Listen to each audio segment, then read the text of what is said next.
Good morning বন্ধুরা। তো দাদা চলে গেছিলো বাজারে, আর বাজার থেকে কিনে এসে দেখে ফেলি। তো আজকে বাজারে গেছিলো বড়দা সকাল সকাল। তো বাজারের ব্যাগ খুলে দেখলাম যে এখানে একটা প্যাকেট রয়েছে। তো প্যাকেটটা খুলে দেখছি যে এর মধ্যে কিনে এসে তো এনেছে রুই মাছ। তো আজকে বাজার থেকে নিয়ে এসছে রুই মাছ, আর আলু, পেঁয়াজ, টমেটো, লঙ্কা, আদা, ধনেপাতা এসব নিয়ে এসছে। তো সবজি কিছু ঘরেই ছিল, তার জন্য সবজি বাজার করেনি। তো এই যে মাছগুলো সব বের করে নিলাম। তো আজকে বৌদি রান্না করবে, কী রান্না করবে সেটাও তোমাদের সাথে শেয়ার করব। তো এই যে বাজার থেকে সব মাছ নিয়ে এসছি, এবার এগুলোকে ধুয়ে পরিষ্কার করে নেব। তো আজকে টিফিনে কী খাবো সেটা তোমাদেরকে জানাবো। তো টিফিনে খাবো আজকে হলো আমরা পান্তা ভাত। আর এই যে এখানে আমাদের পুচু সোনা বসে আছে, চুপ করে দুষ্টুমি করছে আর বসে আছে।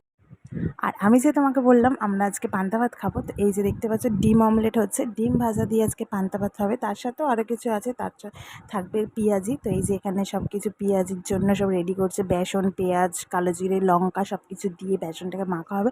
আর এই যে ডিম রয়েছে, ডিম কিছুটা রয়েছে, যে যা খাবে সেটা ভেজে দেবে। আর এই যে গরম তেলে পেঁয়াজগুলো এক এক করে ভাজা হচ্ছে। তো আজকে আমরা সবাই মিলে খাবো জমিয়ে পান্তা ভাত। আর পান্তা ভাত খেতে কার না ভালো লাগে বলো? এই যে গরম গরম পড়েছে, তো আর লেবু দিয়ে পান্তা ভাত খেতে তো ভীষণ ভালো লাগে। তো তো বন্ধুরা, পেঁয়াজি তো ভাজা হয়ে গেছে, আর এদিকে বৌদি পান্তা ভাত মাখতে বসে গেছে। এই যে পেঁয়াজি সব ভাজা কমপ্লিট, একদম লাল লাল করে পেঁয়াজিগুলো ভেজেছে। আর বৌদি মাখছে পান্তা ভাত শুকনো লঙ্কা পেঁয়াজ দিয়ে ভালো করে ঝাল ঝাল করে, তার সাথে কাঁচা লঙ্কা, শুকনো লঙ্কা যা যা ছিল সব কিছু দেখতে পাচ্ছি যাতে ঝাল হয় পান্তা ভাতটা। তো সব কিছু দিয়ে বৌদি এখন পান্তা ভাতটা মাখছে। বৌদি আর আমি এখন পান্তা ভাত খেতে। তো দুপুরের জন্য বৌদি রান্না করছে পটল দিয়ে আলু দিয়ে তরকারি। তো দাদা তো চিংড়ি মাছ বাজারে পায়নি, তো চিংড়ি মাছ হবে না।